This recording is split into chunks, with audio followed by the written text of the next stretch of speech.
Welcome to school and academic subscribers. और जिन्होंने subscribe नहीं किया है सब्सक्राइब कर लें। जी करो सर, कर दिया, चलो पढ़ाओ। तो यारों ऐसा है, एक गांठ बांध लो। अगर तुमको बारिश में घूमना है तो बहुत संभल के चलना। ज्यादा फुर्ती दिखाने की कोशिश करी तो ऐसा गिरोगे कि शरीर के कुछ अहम पार्ट्स सूज जाएंगे और फिर घूमना तो छोड़ दो, बैठने के लायक भी नहीं बचोगे। चलो तो अब अपना कंज्यूमर राइट्स पे प्रवचन स्टार्ट करते हैं। तो इस प्रवचन में अपन नजर डालेंगे कि अपन लोगों के क्या राइट्स हैं। अपन लोगों से यार कहीं तुम स्टूडेंट्स के बारे में तो नहीं सोच रहे हो, तो अपनी गलतफहमी दूर कर लो। स्टूडेंट्स के कोई राइट्स नहीं होते। इस देश में यार स्टूडेंट्स के बारे में कोई नहीं सोचता, तो तुम बस अपना फोकस पढ़ाई पे करो। तो चलो यार अब अपन कंज्यूमर राइट्स को देखते हैं। तो पहला राइट है राइट ऑफ एवरीवन्स सेफ्टी, यानी कि किसी प्रोडक्ट के इस्तेमाल से हमारी हेल्थ नहीं खराब होनी चाहिए, या ये कह लो हमारी जान को खतरा नहीं होना चाहिए।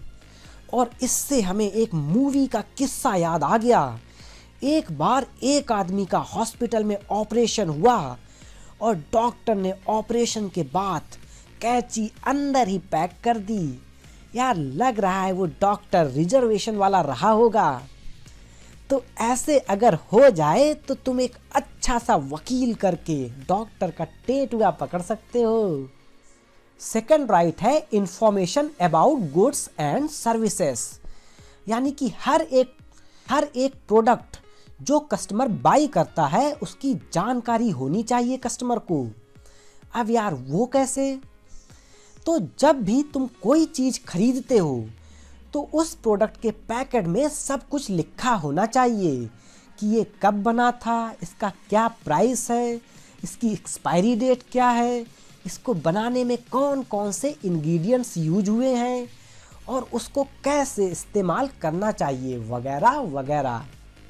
अब यार तुम सोच रहे होगे कि ऐसी क्या ज़रूरत बन पड़ी कि मैन्युफैक्चरर को ये सब इंफॉर्मेशन पैकेट के ऊपर दिखानी पड़ती है।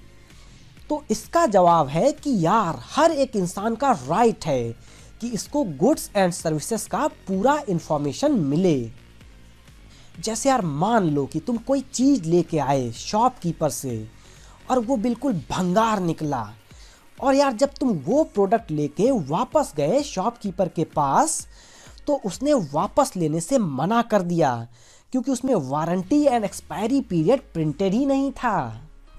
और इसके अलावा एक चीज़ और जान लो कि अगर कोई तुमको चखने का पैकेट MRP से ज़्यादा रुपए पे दे रहा है तो तुम उसके अगेंस्ट कंप्लेन भी कर सकते हो, और यहाँ तक कि तुम दुकानदार से MRP से कम दाम पे लेने के लिए धरना भी दे सकते हो। अब यार कहीं तुम ऐसा मत करने लगना कि हर परचून की दुकान के सामने लाइन लगा के बैठ जाओ। तो ये सब बातें तो थी कंपनी के बारे में। अब यार गवर्नमेंट की बात कर लेते हैं। तो गवर्नमेंट ने राइट टू इंफॉर्मेशन एक्ट अक्टूबर 2005 में लागू किया था, और इसका यूज करके तुम सब लोग गवर्नमेंट के कामों का चिट्ठा भी मांग सकते हो, जैसे कि तुम्हारे मोहल्ले की सीवर लाइन के बनने में कितने पैसे लगे, या तुम्हारे घर के सामने वाली सड़क 6 महीने में बन जानी चाहिए थी मगर यार अभी तक क्यों नहीं बनी। नेक्स्ट राइट है राइट टू चूज, यानी मान लो जब तुम दुकान में टूथपेस्ट लेने जाओ तो दुकानदार ये ना बोले कि देख भाई पतंजलि का ही मंजन है, लेना है तो लो वरना जाओ। यानी कि तुम्हारे पास पेस्ट खरीदने के लिए चॉइसेस होनी चाहिए। नेक्स्ट राइट है right to seek redressal against unfair trade practices and exploitation, यानी कि प्रोडक्ट या सर्विसेज में जो धोखा हुआ है या तुम्हारा नुकसान हो जाए तो तुम उसका कंपनसेशन मांग सकते हो। और उससे पैसा वसूल कर सकते हो। जैसे मान लो तुम बीवी को खुश करने के लिए 5 स्टार होटल में खाना खिलाने ले गए और वहां खाना खाने के बाद तुम दोनों को लूज मोशंस हो गए और फिर मोशन इतने फास्ट हो गए कि न्यूटन भी फेल हो गया और फाइनली तुमको हॉस्पिटल में एडमिट होना पड़ा। तो तुम अब होटल पे केस ठोक के उससे मोटी रकम वसूल कर सकते हो। 5th राइट है right to represent in consumer court, यानी कि तुम खुद कंपनी पे केस ठोक सकते हो और कंपनी के अगेंस्ट केस लड़ सकते हो। और अब बस थोड़ा सा दिमाग को आराम दे दो, नहीं तो कहीं ऐसा ना हो जाए कि तुम्हारा दिमाग ब्लास्ट हो जाए। तो चलो बाय बाय।